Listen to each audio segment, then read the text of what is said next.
I'm Patty Clark, Global Chief Talent Officer for the Havas Group. We're really proud to have been a longtime sponsor of the 3% movement, and particularly happy to be here in the 10th year. This year, our sponsorship revolves around the power of saying no. We believe this is a topic that is more important than ever as people continue to learn, evolve, and struggle with the changing times of where, when, and how much they work. Saying no involves much more than saying the word, and we couldn't think of a better person to share their insights than our very own scholar in residence, Raegan Burden. Reagan is a lecturer, researcher, consultant, working on topics of health and well-being for women through the intersectional framework of media, culture, psychology, and social policy. She's also the founder and chief inspiration officer of Reagan Speaks, LLC, a media and advocacy firm. Please join me in giving a very warm welcome to Reagan.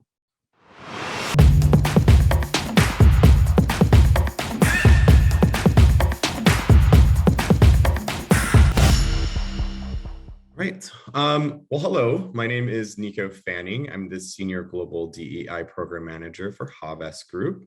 And today I'm privileged to be chatting with Raegan Burden about the power of saying no. As the founder and chief inspiration officer of Reagan Speaks, LLC, a strategic media advocacy and leadership firm centered on issues concerning women, especially those in BIPOC communities. Reagan is focused on the issues that affect women on a daily basis. Currently, she is also Havas Group's scholar in residence. Reagan's work studies the health and well-being of women through an intersectional framework of media, culture, psychology, and social policy. She holds a Master of Mass Communications, from the University of Georgia and a Bachelor's in Communications from North Carolina A&T State University. And she is currently seeking her PhD in Media and Communications. Oh, that was a mouthful. Thank you for joining me today, Reagan. How are you doing? I'm wonderful. And how are you? I'm good. I'm excited to be here. I'm super excited to go through all this material. It's such an important and interesting topic. Fantastic. Yeah, so you and I chatted a little bit offline about success and what that really looks like, what it takes place and how it's shaped in our lives. Maybe to start off this discussion, can you explain what success is, both in our personal and professional lives? I often think of success as alignment. And I think that when we look at it from the perspective of personal and professional, there's always this separation, as though somehow success in your personal life is not based upon a similar set of ideas or values that are also being walked out in your professional life. And so I like to think that success is a way of bringing our whole selves into alignment in a way that is most obviously in line with the gifts, the talents, the skills, the goals, but also in such a way that the personal boundaries and the personal foundations and the core of what we stand for individually is able to come through our professional lives as well as our personal endeavors. That's so interesting. I mean, it sounds like what you're really saying is that to be truly successful, having core values is really an important and crucial component. Maybe you could explain a little bit more about core values. What are they? How do we define them? It's interesting. When we've heard that phrase a lot in many different variations. I think of core values as more than just a guiding light. It is more than just something we look at and we say, hey, this is the kind of person I want to be. This is the kind of company I want to work for. Really, what it sets up for you is an understanding of where are you at your best. Core values, I think, require you to kind of look at yourself and say, what environment, what atmosphere, what type of work, what type of coworkers, what type of location, what city. You really have to kind of whittle down into where and how do you show up as your best self. The minute you can start identifying where you and how you, who, what, when, where, why, and how, that allows you to show up your most engaged, your most passionate, your most compassionate, your most understanding, your most your greatest place of advocacy in all stretches of the imagination. Anytime you are able to sit down and figure out where and how does that occur, that is when you have landed on your core values, because they are more than just something, abstract. They're actually quite tangible. That's incredible. Maybe I'm hearing that, there's so many ways to find your core value, but maybe you could break it down just even a little bit more for me. How do you really discover what those core values are? Where do you go looking for them? A lot of times my students, as a professor in academia, oftentimes when we are talking about strategic planning, we consider it to be goal setting, right? And I think sometimes my students, as well as myself, anytime you sit down, it almost comes out of what I call the air of ideal. What would be the most ideal fill in the blank, right? And so in that regard, you are pulling from an internal core that feels very hopeful, right? You feel very energized, optimistic, and that's great. But I often tell people, you find your core values when you check your irritation meter. That's what I call it. What makes you angry? What pisses you off? What ticks you off? What makes you curse at a television screen? Check what is it? Because that is countering with something you believe in. That really is what your core values are. What do you believe in? Because what you believe in is what you stand for. And I found several times with myself, or even again, working with students or even clients or other organizations, I've often found those core values often show up not in optimism, but in the things that are irritating you. Write them down. Don't just think about it. Your literal value set, your core, your foundation is sitting right there. That's incredible. So those core values, if I'm understanding correctly, establishing them and finding those irritations really are marking the edges of our boundaries that we need to set. Yeah. So, is that where no becomes an important component? Yes, because in order for you to have a no, you have to know what you're saying yes to. In order to know what you're saying yes to, you have to know what you've decided to walk away from. To know what you're going to walk away from, you inherently have to understand what's irritating you. It's all interconnected. It's all interconnected. Absolutely. Absolutely. No is such a difficult thing to say in the business world, though. There's so much fear wrapped up in that. I mean, what are some of the unique challenges that come with saying no when you're trying to actually come to the table still? I think when I look throughout my professional life, the times where I have had to say no, it is because I finally arrived at this company or this room I wanted to be in, right? I've finally gotten an opportunity to keep exploring not only the gifts and the talents that I have, but to actually be there to utilize them in greater ways. Because that's what all of us are doing. We're climbing a ladder, not just in terms of the industry, but we're climbing a ladder within ourselves, actually. How much more of my fill in the blank do I want to see? I wonder what's just behind that, or I wonder if I can remix that and do this with it. It's like we're almost kind of really in a contest against ourselves, right? And so when we're able to bring that personal contest in a positive way into a company, you don't necessarily have a no in your spirit, you have a yes. In fact, you have a hell yes, right? And so the minute that something happens, it's almost like a record scratching, like hold a minute. What did you just say? What just happened? And I think a lot of times internally, you have this moment of sheer panic. I can't be in yes. I've got to do something. And I think that is inherently where the challenge is, because you're sitting in a place where your spirit is very open to opportunities, to engagement, to excitement. That is not necessarily an environment in which you think, hey, I want to say no here. That doesn't even reach itself into your imagination. I think another part of it is what I call leaving high school. You got to leave high school. Yeah.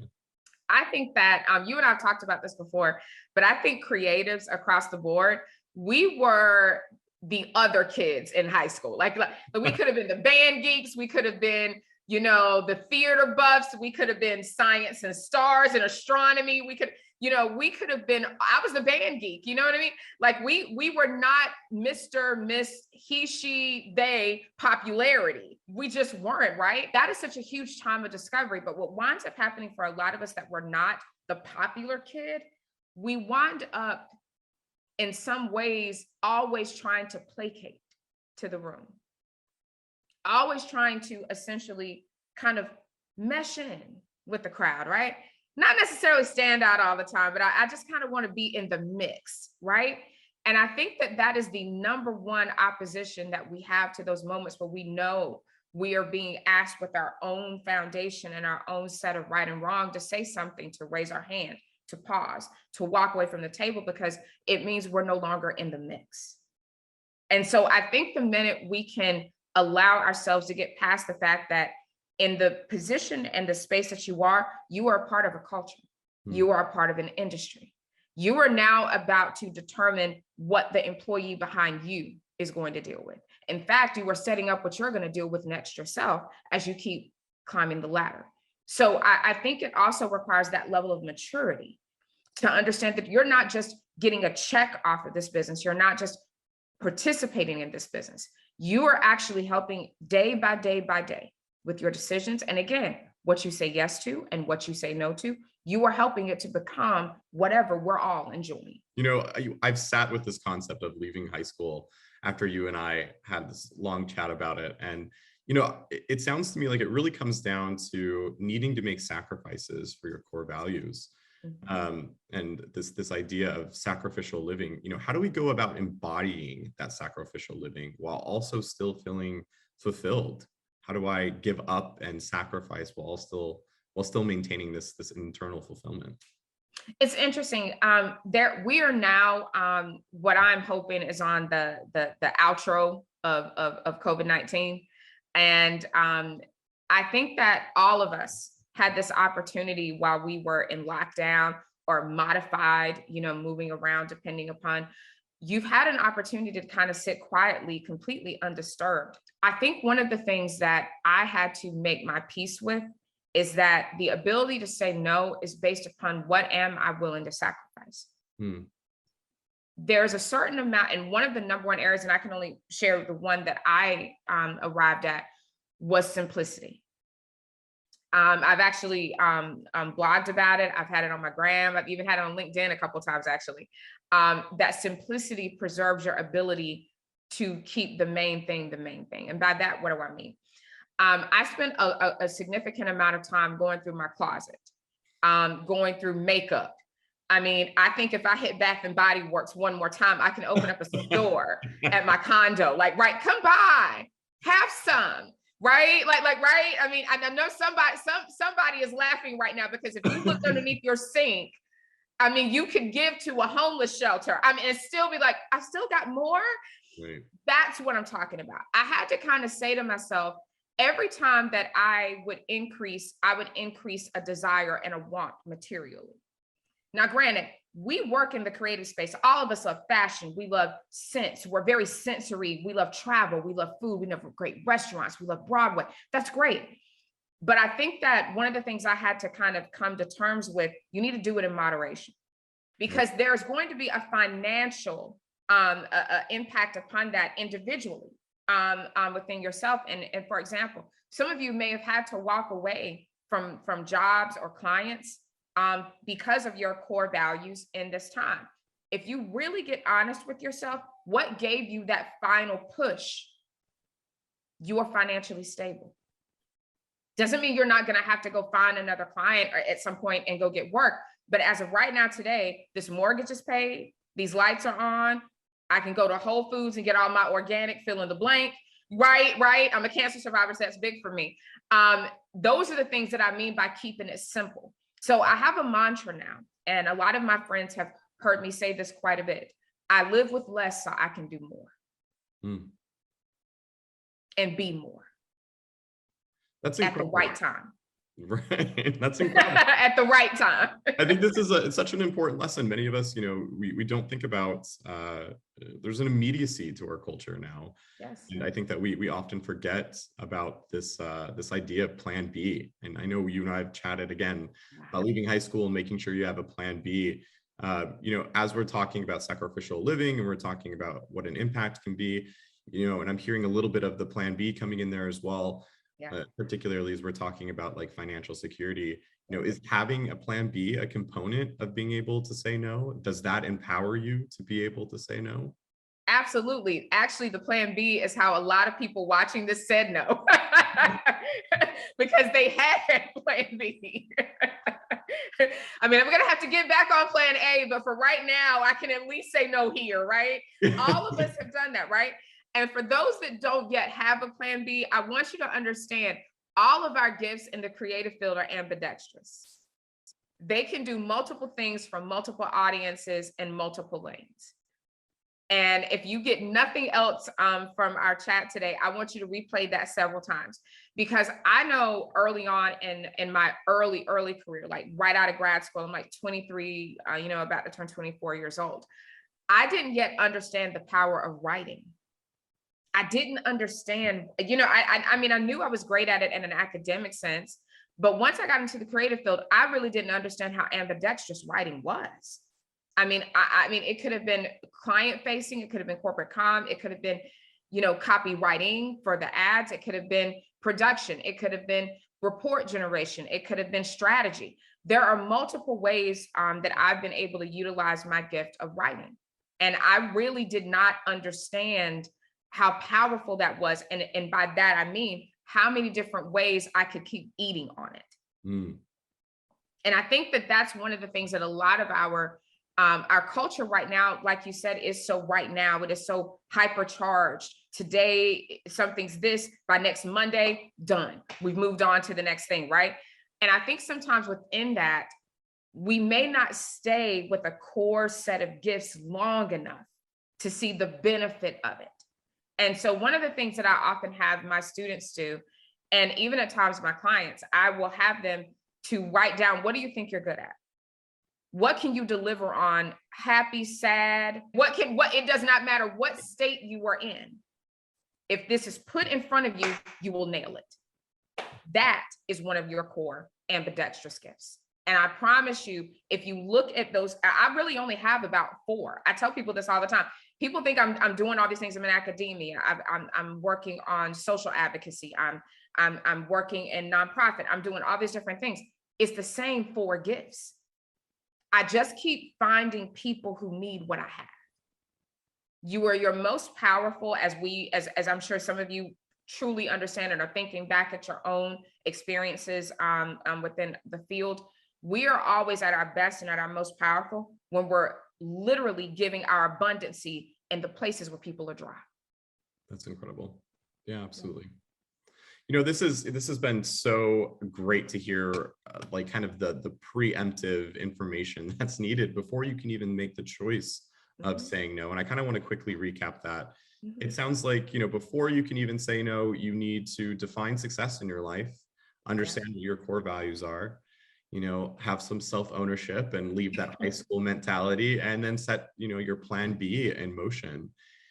Would you say those are kind of the things that need to line up before you even get to saying no? Absolutely. All of those steps that come before, and those are very tangible. For everybody watching, you literally can write them down and go back and visit them yourself. These are the things that either help or prevent you from saying no at the right thing at the right time. Absolutely. Do you have a recommendation for folks who are maybe just scared of saying no? Maybe they've taken these steps, maybe they've defined them, and yet they know they're about to step into a board meeting or an interview, and they know that no is going to need to be said. Where do they find that internal fortitude to be able to say those 2 letters to somebody, especially in a business setting? Yeah. You are not there to maintain the status quo. You are there to transform it. It is your responsibility to say no to the right thing at the right time. Absolutely. I love it. Succinct and perfect, and exactly what I think everyone needs to hear. I've learned so much today. Thank you so much. I really, really appreciate taking the time to dig into this. Is there anything else you'd like to say on the topic of no? Yes, I think that no is becoming the new yes. And I say that in particular because no is setting up the right set of choices for you to have that personal and professional alignment. Always know that no is not you leaving something, it is you walking towards your yes. And your yes is, and for me, you can define it differently. We all need to, right? But I always define yes as me having the opportunity and the blessed opportunity to be in alignment. That's incredibly powerful. Thank you so much, Reagan, for joining us today. I really hope our audience is able to take away, the same sense of empowerment that I'm feeling right now. So thank you. And no, thank you. Thank you so much, Necko. Absolutely. Have a good one.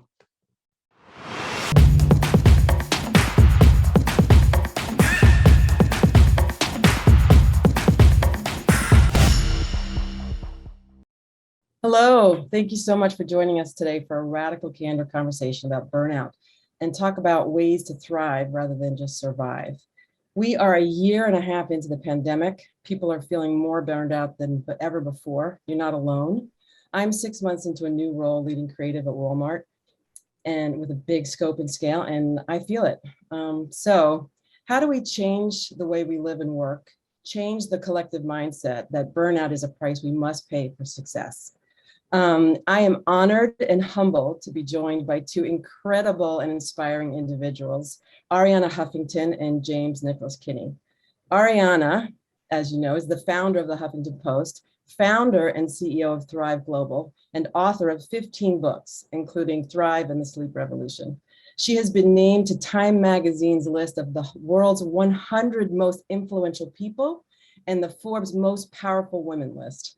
I'm fangirling big time, Arianna, you know that already.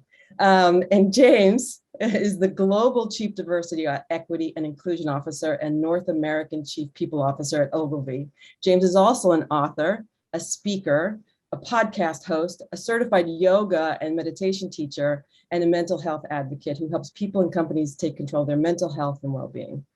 I personally am a big believer in synchrodestiny and that the universe brings people into our lives for a reason.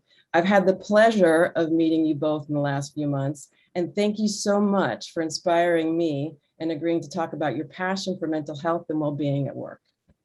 Arianna, I'm going to start with you. I know you had an incredibly successful career as the female founder of Huffington Post. You have a passion for the importance of sleep and have had personal experience with extreme stress and exhaustion. I also know that we share the fact that both of our daughters have struggled with addiction. Talk about extreme stress and exhaustion from a mom perspective. Can you please share what motivated you to start Thrive Global, focus on ending stress and burnout? So first of all, thank you so much, Jean. I'm really excited to be having this conversation with you and James. I really loved meeting you and through our work at Walmart and seeing you in this very important role. And I particularly love the connection between avoiding burnout and creativity that I'd love us to talk about. And also, I love that we can finally start a conversation being vulnerable and right from the outset, talking about our daughter's addiction. That's new. And it's one of the things that has really been encouraged by the pandemic. So while the pandemic has led to so many losses and pain, it's also been a catalyst for some fundamental changes that should have happened a long time ago. My wake-up moment came with a bang when I collapsed from burnout, exhaustion, and sleep deprivation 2 years into building the Huffington Post, the divorced mother of 2 teenage daughters with a lot of teenage daughter problems. And I literally collapsed, broke my cheekbone. And that was the beginning of my recognizing that burnout was not just my personal problem, but a global epidemic covering these issues exhaustively at the Huffington Post. And then in 2016, deciding that I wanted to go beyond raising awareness to help people change habits. And that's what led me to leaving HuffPost and launching Thrive Global. I so appreciate your vulnerability. And I think it's incredibly important, right, that we show up as leaders of people authentically and let people know it's not easy. And there's a lot going on behind the scenes. James, you've been very vulnerable and open about your struggle with anxiety, your journey, and you're passionate about helping others. I know you recently created and kicked off a 6-week workshop addressing burnout. I know the cheer now by heart through meditation, yoga, and exercise. Yeah. Can you share more about your mental health and well-being journey with us? Of course. Well, Jean, I also want to start and say we love you. Thank you so much. And Arianna, great to see you again as well. I didn't know, Arianna, how similar our stories are and were. So essentially, I was working in advertising way back in the day when I first started. And I became agoraphobic. So for those of you who don't know what agoraphobia is, it's an extreme form of anxiety where you're trapped in your safe space. So for me, that was in my apartment. And you have a fear of going outside, of doing anything, because you literally think the sky could fall on you. And it shows up in lots of different ways. Maybe you can't ride the subway, or a plane's going to fall on your head. Every irrational thought that you can imagine is how agoraphobia shows up. So based off of that crash and burn, right, using that analogy that we can all understand what that means, I had to rebuild from the ground up. And I took medication for a week or two, and it was worse for me. And obviously I'm an advocate of medication for those who need it and it's appropriate, but I flushed mine in the toilet. So my holistic recovery over the period of 3 years was I attacked it like a cancer survivor. And I said, what is every book that I can read? What is every method that I could use? How do I move my body? How do I just rebuild myself? So short story is it took about 3 years. But I think the cool thing about me using holistic tools is that it gave me long-term behavior change. So later in life, when I studied neuroplasticity and all the things that I use now to transform Ogilvy, WPP, and workplaces, it's because I did those tools myself and I use them to this day. I'm not immune from anxiety now, so I still use those tools, but that's the short story of my pretty horrific journey. I wouldn't wish it on any enemy to be trapped in your mind. Yeah, thank you for sharing that, James. And I've gone through personal experiences with anxiety, whether it's been through, moments in my life of extreme stress and needing medication and then finding ways of managing it. And, I think about this, Arianna, you mentioned this past 18 months have been so difficult on so many levels to people.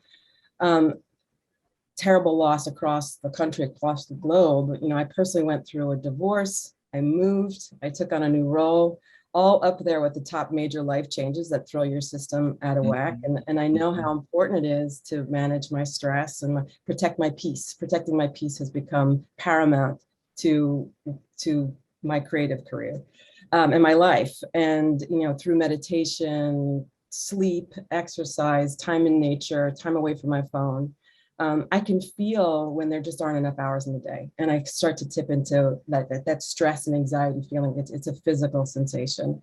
Arianna, can you share a bit more about your philosophy on sleep and the important it plays in our life and why it matters so much and how it can make the difference? I think that's that one thing when you start to sacrifice it, you start to physically feel the effects of it.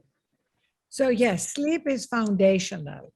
And as you both know, our culture for decades has glamorized sleep deprivation.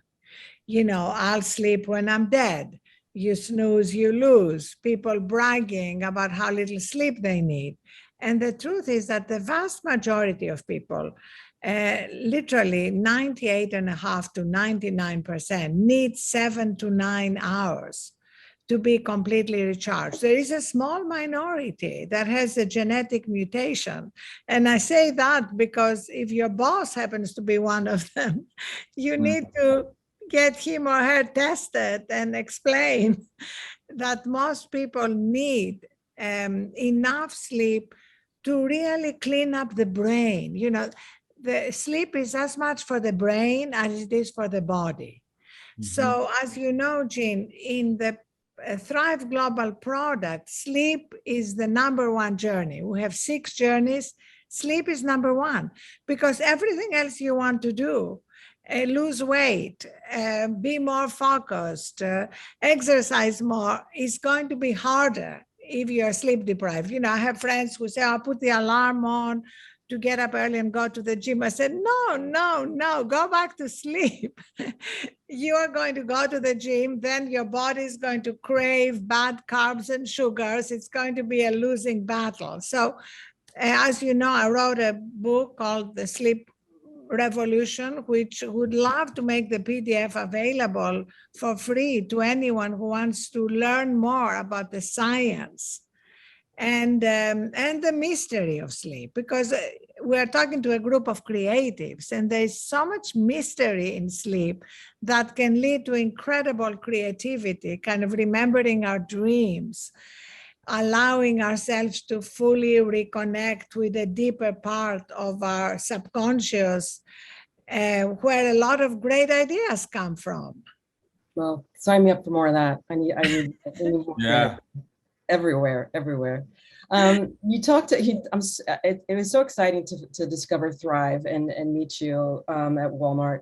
And it was great to, see how the company made it important for their leaders to focus on mental health and physical well-being. Can you talk a little bit about that relationship, how you came to work at Walmart and how it's been? I think the program's grown now. Yes, the program actually started in March 2020, literally, just as the pandemic was hitting. And it first started with your store associates, which I'm just kind of incredibly committed to, because to see the impact we're having on frontline workers who didn't have the luxury we had to be able to work from home in the middle of the pandemic, and see through the Thrive Global Microsteps that you know about, Jean, small, daily, incremental, healthier habits, but really, really small. We call them too small to fail. And through storytelling that empowers and inspires others to get on this journey, we've had amazing results. We are just giving out financial awards to some of the winners, who lost 50 pounds, reversed diabetes, threw away their hypertension medication, all through behavior. We don't make any medical recommendations. It's not our job. But we want to prove to people that simply by changing our behaviors, we can affect our health and our mental health dramatically. And it's really incredible to help people make these tiny changes. Like there are people who drink 8 sugary sodas a day. We will say, can you drink 7.5 and do half in sparkling water with lemon? And that's how you build healthier habits. If you tell people, give up sugar, work out an hour a week, or an hour a day, they may do it for a couple of weeks and then they give up and they feel shame. We want people to feel good, to build success muscles, and to see the reward from adopting healthier habits. So we started with the store associates all over the U.S. and now in Canada. And then we moved to officers like you, and we're now part of Walmart's corporate officer onboarding. And I'm really excited that now it's cultural across the whole company, because when you have cultural permission from the top, it's faster to have all these new habits cascade across the whole organization. Yeah, you touched on so many important things, microsteps and making it easy, and culture, right? I think about like Walmart's purpose is to help people live better. And so as we start with, focus on our people, it becomes important to find a place where you work, where you feel you can thrive, right? And then you kind of get off that hamster wheel. So you talked about microsteps. For me, the simplest and most effective microstep was the 60-second pause. And you prompted us to make a video of our 60 seconds. And it was, I think you showed an example of yours, and it was basically like, take 60 seconds to breathe. We're all on back-to-back Zooms from morning till night, and we don't have any time. And so literally just taking that 60 seconds out to breathe and seeing, go to your happy place. And being able to reset. And I think for me, the art of the pause is one of the hardest things. It's go, go, go. How to just stop and take that time. And, I think we'll have the opportunity to show that video, and you'll see my beach and my dogs and my girls and places that just bring me so much peace.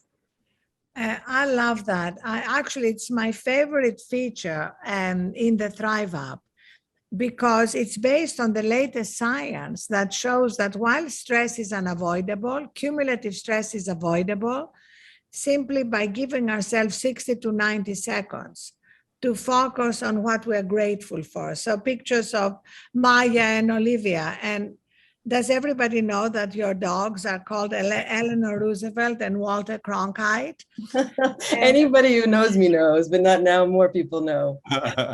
And favorite quotes and music. And in 60 seconds, suddenly, as you know, James, from your work with anxiety, gratitude is the greatest antidote to anxiety. Mm-hmm. So if you can focus on what you're grateful for, suddenly you are not as anxious, but we need to do it regularly. Mm-hmm. And as you said, the work never stops. We are all works in progress. And I want to say, for those who don't have access to the Thrive app, we've made a partnership with Zoom. So it's now the preloaded resets are available on Zoom for free. You can go to thriveglobal.com/Zoom. And you can download preloaded resets between your Zoom meetings. We use them at the beginning of our all hands, ways, to just reconnect with a centered place of peace and strength in us. That's awesome. Thank you for that. James, what about you? I know you do so much in your day-to-day and also for other people. Do you have microsteps, or have you taken significant actions that have really impacted your life? Yeah, well, first of all, Arianna, to your point on the learning journey, I was just in class listening to the two of you for the past few moments. You're always learning more, or your knowledge is being reinforced based off of your practice. So interestingly enough, I'm training for a half marathon now. It's on November 14th. And Nike Run Club, I don't know anyone at Nike. It's not like an official plug, but I'm just saying, like, the micro learning concept is something that I know from a learning and development HR skill training perspective, that the brain observes shorter bits of information than it does, this 4-hour presentation or 4-hour class, right?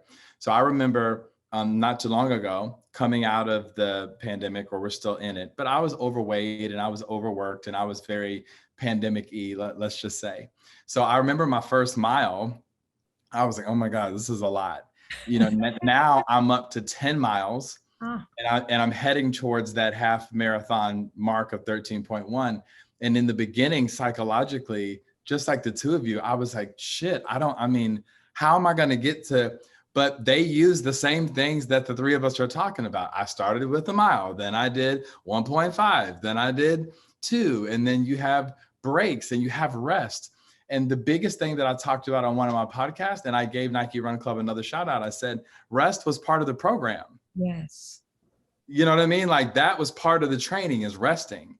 And as the three of us know, typically in corporate America, celebrating working on the weekend, celebrating the 2 a.m. email, like, no, we have to stop that. So my micro stuff, there's a lot of them, but I just wanted to highlight the running I'm doing as of late as a way to process so that I sleep better, and a way to build resilience and confidence.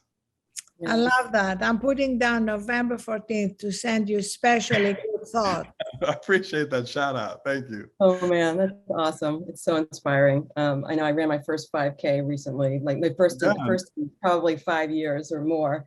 So it's like you're never too old to pick it back up, and you've been firing in that space, James, definitely. Some of the things too, I started a while back, but I really started the practice of meditating every single morning and during the pandemic. And it's, you know, going on now, you know, like it helps me really reset.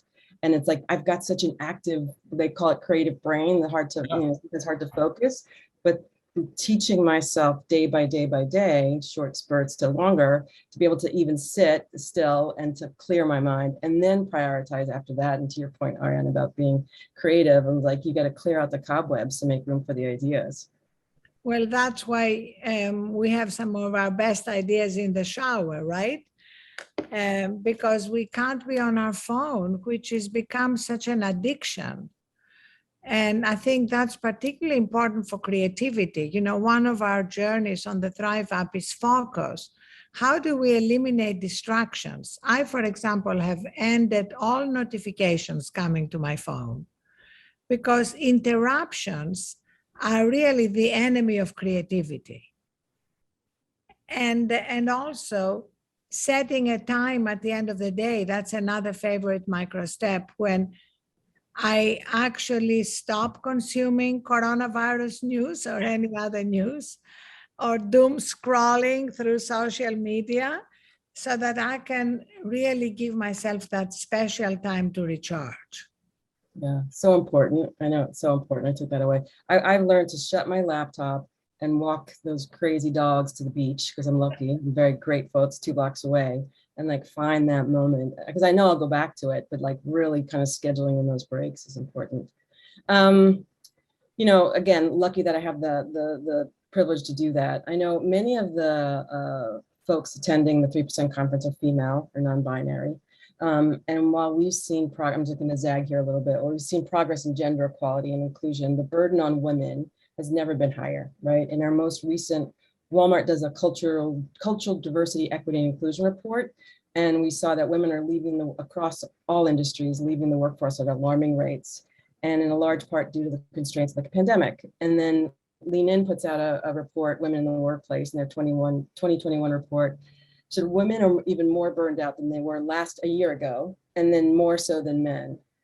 How can we continue to support women in the workplace, especially those who's trying to juggle so many duties, moms and caretakers, just not that everybody doesn't have it hard, but I think have messages for women out there. I think we need to be very deliberate about it. We launched a program called Working Families based on Eve Rodsky's book called Fair Play, which actually takes what works in the workplace and brings it into the home. Because one of the problems is that women, and also we see it in same-sex couples, we see it across many configurations, that there is one partner who carries the weight of all the work, and the other partner may help, but helping is not enough. So what we're doing is dividing the chores on an ownership basis, not I'm going to help you, dear basis.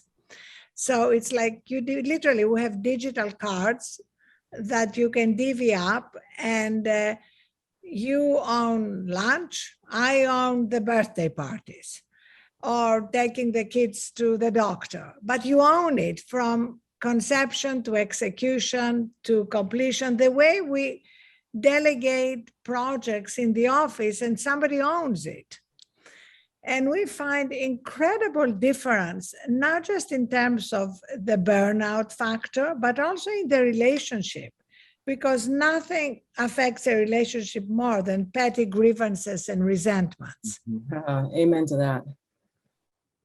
That's great advice. I think, you know, I carry along the progress, not perfection mantra. I try to remember it because I know, you know, creativity and control. I try to remember that, you know, the only thing I can control in is myself. And James, who led your program with us at Walmart, you had a great micro step where we think about our to-do list, and our to-do list is never done. I know I'm a big list maker. And he talked about an end of the day done list. Like as you're lying in bed thinking about all the things that you have to do, what if you flip the script as a micro step and just say, what did I get done today? And it's this sense of gratitude that all you've accomplished versus all you have to do. That's powerful. Yeah, I have to remember that one because I can easily go off the rails. I'm not enough to do. I love that.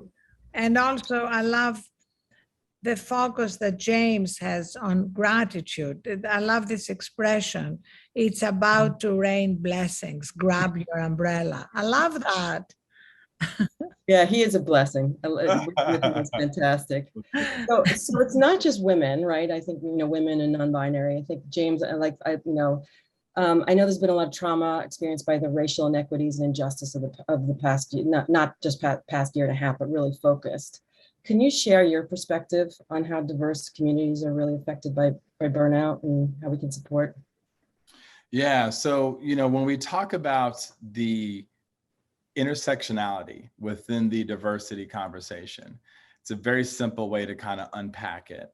Because at the same time, if I identify as a Black female, not only am I going through the pandemic, not only do I identify as a woman, so I could be underpaid for the same job. I could be in student loan debt. I could be single. I could be in a domestic abuse situation. And I just saw George Ford get murdered, which could be my dad or my brother or my cousin. And I'm at work under pressure and under stress at the same time.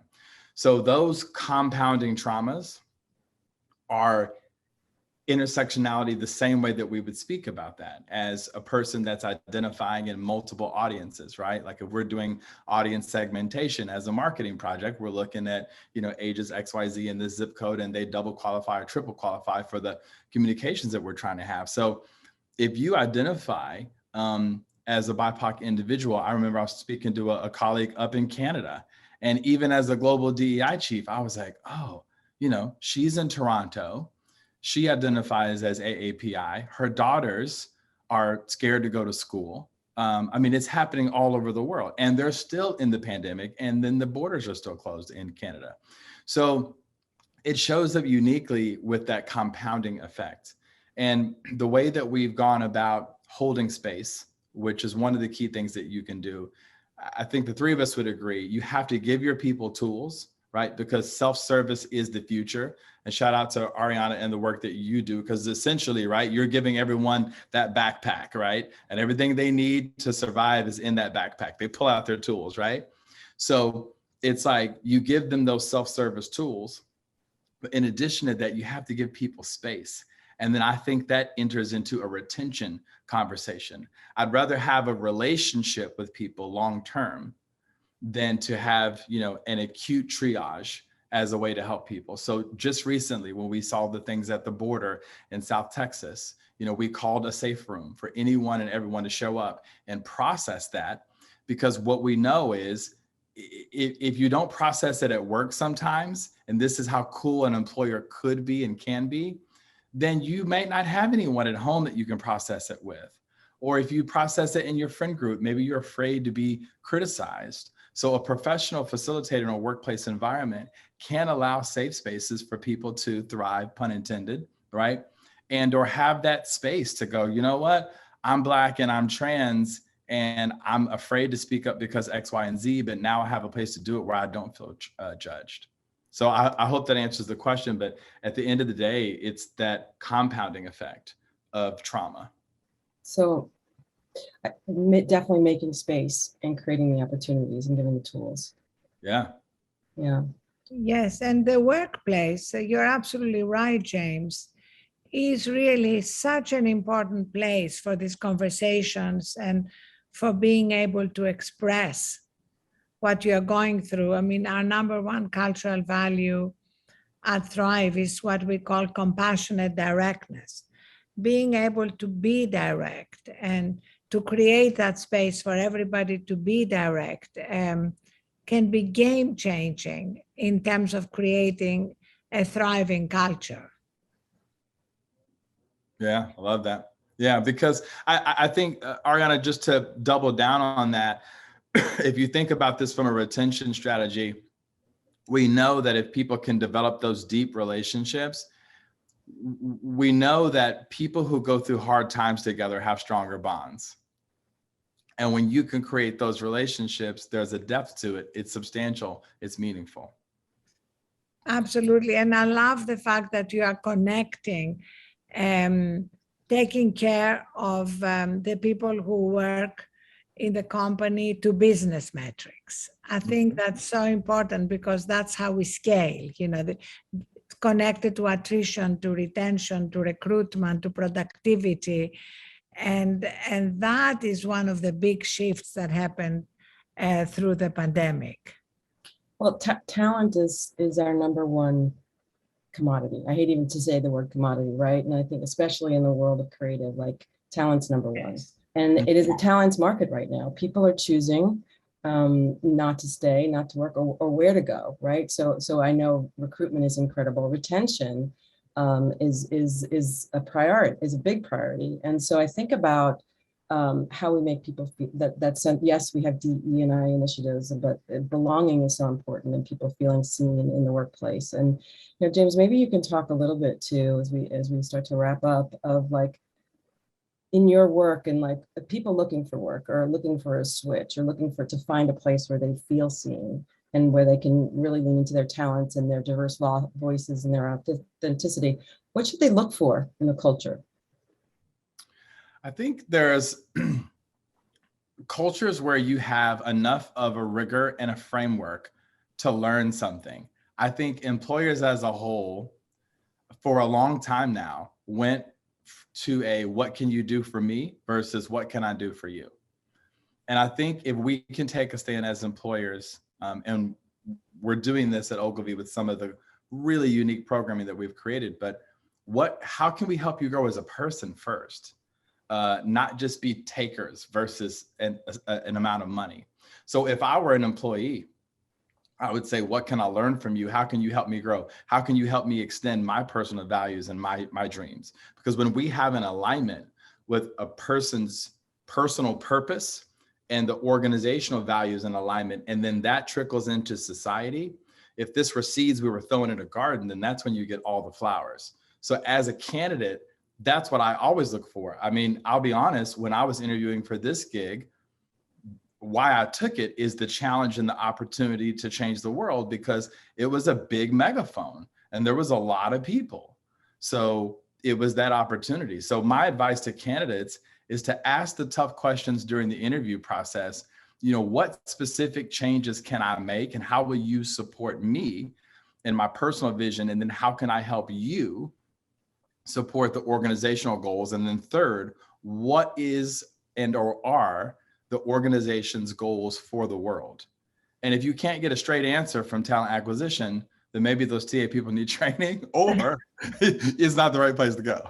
Right. I love what you're talking about purpose. And for me, that's such a priority, is like, how does my creative goals and my personal purpose of how do we make the world a better place through the work that we do? Yes, we're in a business, but we have the opportunity to change culture and change lens because all the content that we make. So critically important. As we wrap up, anything, Arianna or James, that you'd like to share that we feel we missed, or parting words for all these incredible people attending this conference? I would like to end on a note of optimism. We all know this has been an extraordinary time of grief and losses, but I also believe profoundly that it is the catalyst we needed to come through the pandemic renewed and with different priorities, because we all knew even before the pandemic that burnout, skyrocketing rates of disease, mental health crisis were happening. But it's very hard to change cultures, and it's very hard to change behaviors. And now we have that catalyst. So my hope and my expectation actually is that we're going to come out of it like walking through a portal, leaving behind all the baggage that we don't want to bring with us, and reimagining with the help of all of you creatives and rebuilding a better world. I love that. And there's no going back, there's only going forward. Optimism, positivity, gratitude. James, what about you?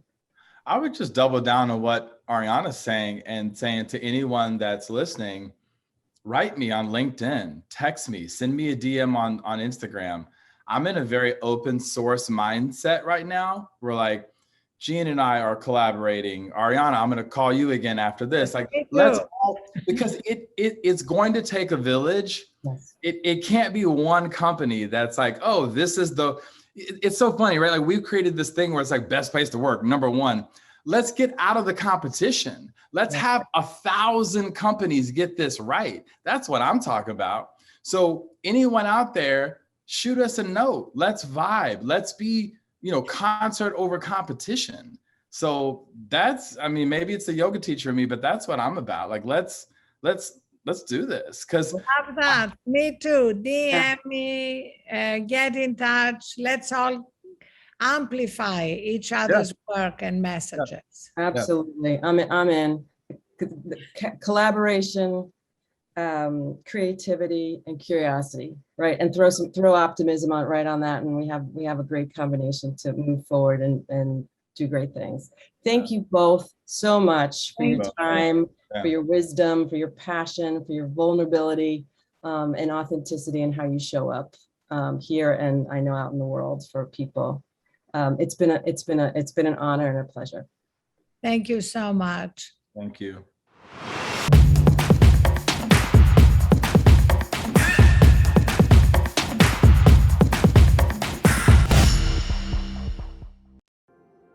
The first 3% conference happened in 2012, a year when just 3% of creative directors in our industry were women. Harvey Weinstein was still attending the Oscars, and the Me Too movement was still a budding cause led by Tarana Burke. In the years since, things have definitely changed. We have greater gender parity in our industry, have held leaders across industries accountable, and the Me Too movement has spread to dozens of languages, becoming an international justice movement for marginalized communities around the globe. I truly believe the positive change we've seen and experienced in advertising as women and as a culture have come as a result of learning to effectively advocate for ourselves and one another. From the women's suffrage movement at the turn of the 20th century to the 3% movement of today, activism and advocacy have been essential to our right to life, equality, and belonging. Looking further back in history and the centuries before our species began to dominate the planet, you can see how advocacy was built into our DNA. Depending on the culture, we know people lived in large groups. Archaeological and fossil records show that it was in our human nature to look out for one another.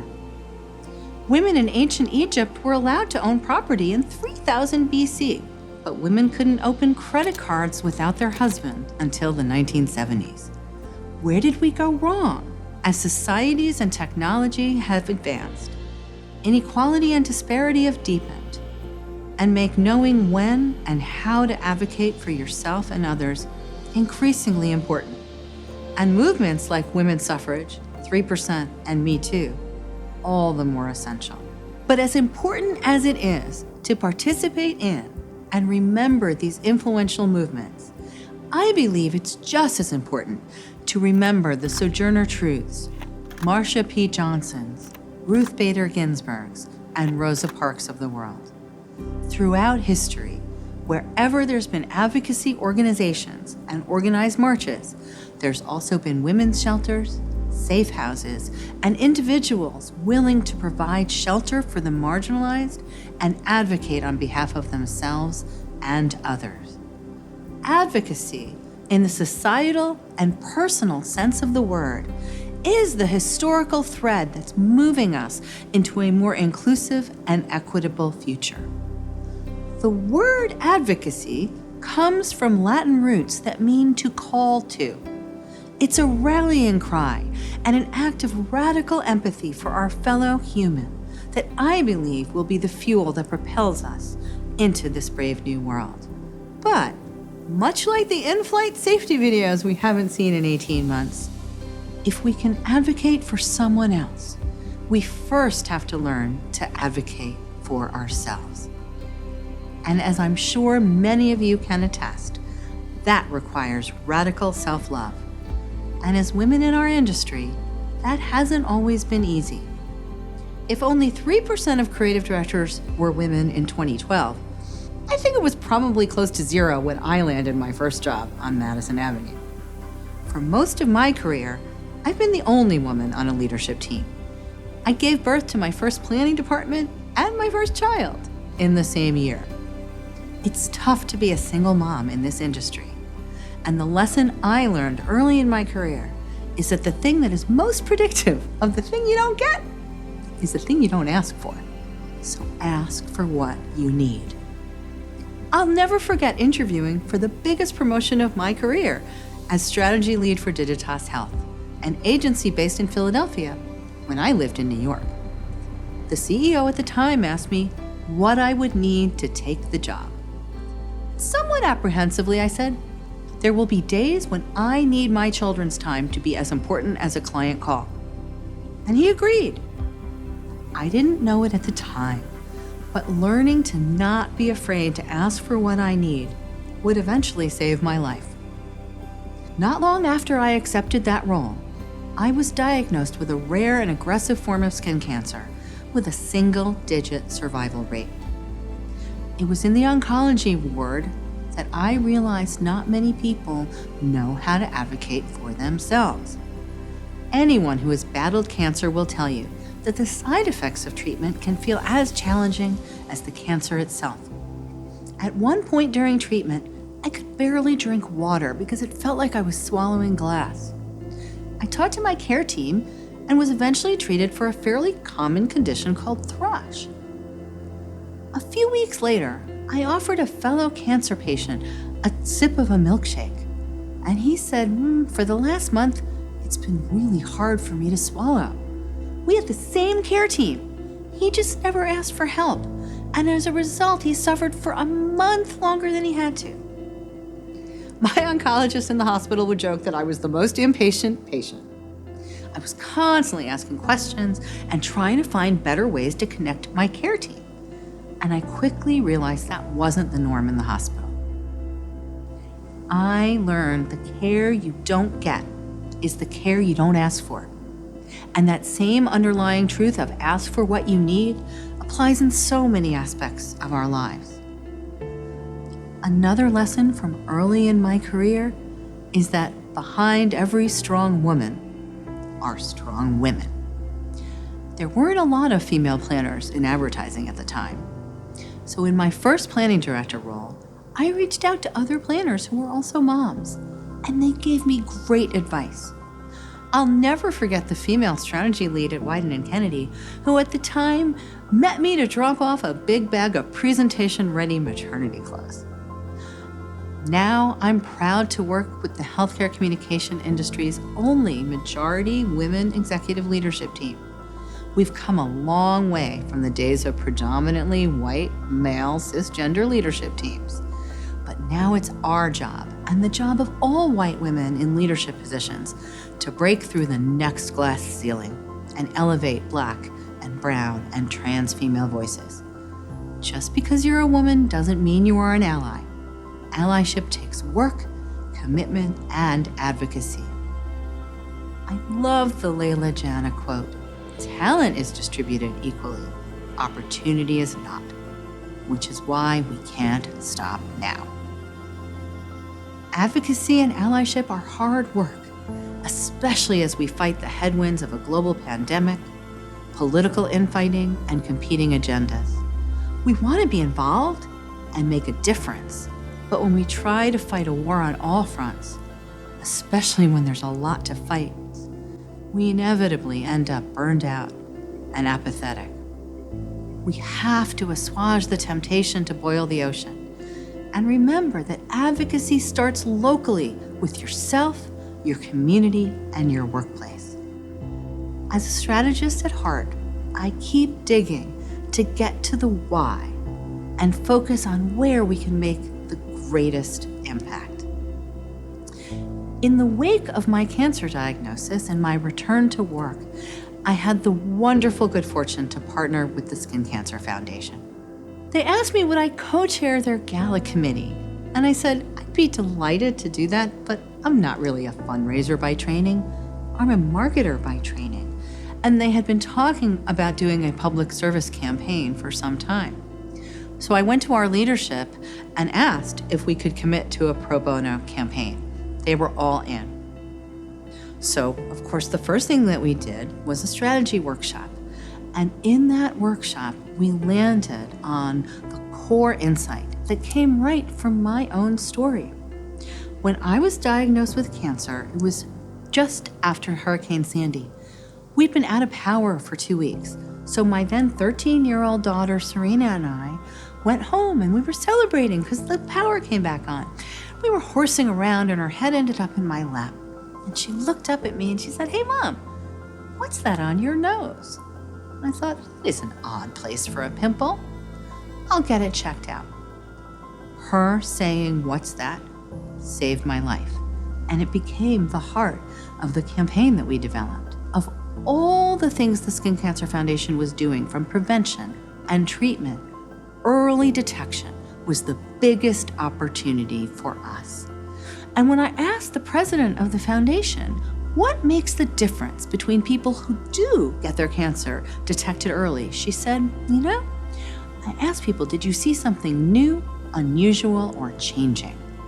And that simple idea formed the core of the campaign that ultimately became the Big C, because skin cancer is the cancer that you can see. Fueling people to say, "What's that?" was the essence of the campaign. We launched it at Cannes, which was an incredible experience. And over the last few years, we have been driving early detection of skin cancer. Just this year, we've relaunched the Destination Healthy Skin program. It's a mobile skin checking van that goes across the country. Dermatologists volunteer to give free skin checks. And already, by wrapping it with our messaging, "What's that?" and "Did you see something new, unusual, or changing?" it's saving even more lives. So focusing on early detection and not trying to boil the ocean to treatment and prevention was what really gave us the ability to make real impact. I often tell clients, the essence of good strategy is sacrifice. And I think that lesson applies to life too. As women, how often are we stretched too thin? Between building a career, sustaining a marriage, keeping the house clean, kids fed, plants alive, we're always putting ourselves last. We aren't just at the back of the line, we're running to catch up to the back of the line after our work is done, the laundry is finished, and the kids are finally in bed. Successful advocacy requires you to maximize impact through focus. And as women, our tendency is to keep adding to our plates and taking on more and more. So ask yourself, what is it that you want most? Where can you uniquely have the most impact? And sometimes having the most impact means walking away, saying goodbye, or simply saying no. A few years ago, our CEO, Alex von Plato, gave us Brené Brown's Dare to Lead. And in the book, Brené asks you to look at a list of over 100 values and select 2. Anyone who knows me knows that I love the dictionary. Getting rid of 98 words to focus on 2 was really hard. I eventually picked gratitude and integrity. Gratitude because I'm grateful to be alive. And integrity because nothing else matters. These values have become the aperture through which I make decisions and draw boundaries. And I believe I've become a better wife, mother, and leader because of it. I had to learn the hard way that girls say yes, leaders say no. When we learn to prioritize ourselves, realize that not everything is an emergency, and let our values drive our decisions, we can be exponentially more effective. To advocate well is to focus on doing fewer things and maximizing impact, which sometimes means saying no. Things are never going back to the way they were, and a new future is coming. The pandemic, technology, and culture are changing the way we work, play, and live. We've made incredible progress on gender parity in our industry. Movements like 3% and Me Too continues to expand, and Harvey won't be attending an award show ever again. But despite this progress, less than 10% of Fortune 500 CEOs are women. Across industries, Black, brown, and trans women are woefully underrepresented. And for every scumbag convicted of harassment, there are many more whose sins will never see the light of day. In other words, it still feels like we have a long way to go. The easy way out is to disengage, buy into apathy, and descend into indifference. To quote my girl Renee, we can choose courage or we can choose comfort, but we can't have both. As we look collectively toward an uncertain future and ponder the question, where do we go from here? I'd like to advocate to call us to a future that widens the aperture beyond gender parity alone and into a future that recognizes intersectionality and empowers the entire spectrum of womanhood. Let's let advocacy for ourselves and one another be the rallying cry that moves us into a brighter, braver, and more equitable future. Thank you.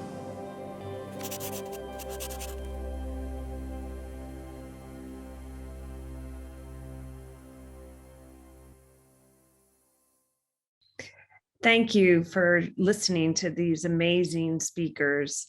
We hope that you've been inspired and that you feel empowered. On behalf of the whole Havas group, we wish you a very, very impactful conference, and feel free to stop by our virtual booth and learn more about Havas and our meaningful mission. Thanks and have a great day.